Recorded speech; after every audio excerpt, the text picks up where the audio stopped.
Hello বন্ধুগণ, আমি আবার অনেক দিন পর আমার সকল ফেসবুক বন্ধুদের জন্য নিয়ে চলে এলাম একটা নতুন রেসিপি, আর তার সাথে দুর্দান্ত স্বাদের।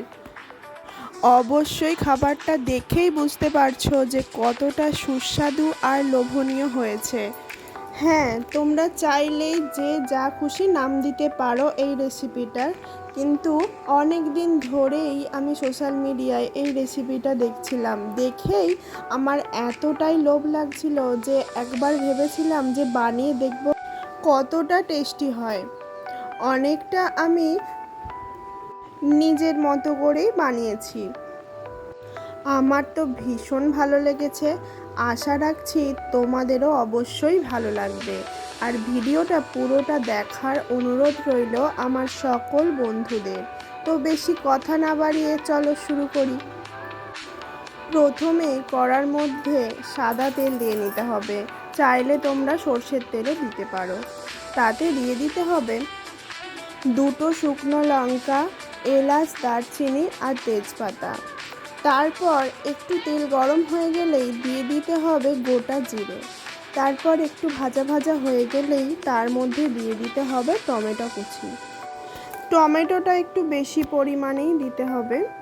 আমি এখানে 200 গ্রাম পনিরের জন্য 4টে টমেটো মাঝারি সাইজের ইউজ করেছি। তো টমেটোটা ভালোভাবে ভাজা ভাজা করে নিতে হবে। তার মধ্যে দিয়ে দিতে হবে হলুদ, লঙ্কা, জিরে গুঁড়ো, ধনে গুঁড়ো পরিমাণ মতো। তারপর একটু জল দিয়ে ভালোভাবে কষিয়ে নিতে হবে। তারপরে দিয়ে দিতে হবে স্বাদ আনার জন্য চিনি।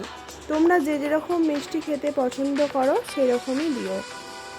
তারপর একটু কালারের জন্য দিয়ে দিতে হবে কাশ্মীরি লঙ্কার গুঁড়ো। পরিমাণ মতো জলটা ইউজ করো, আমি একটু একটু করে জল দিয়েছি। তারপর টমেটোগুলো থেকে জল ছেড়ে দেওয়ার পরেই দিয়ে দিতে হবে ক্যাপসিকামগুলো ভালোভাবে একটু সেদ্ধ মতো হয়ে গেলে তারপরে তাতে দিয়ে দিতে হবে গ্রেট করে রাখা পনির, বা তোমরা এটাতে ছানাও ইউজ করতে পারো। ছানাটাও এরম ঝুড়ো ঝুড়ো করে নিতে হবে, মানে ভেঙে ভেঙে নিতে হবে।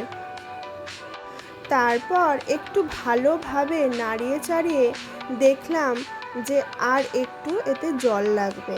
তারপরে এতে একটু অ্যাড করেছিলাম জল। অবশ্যই গরম জলটাই ইউজ করো।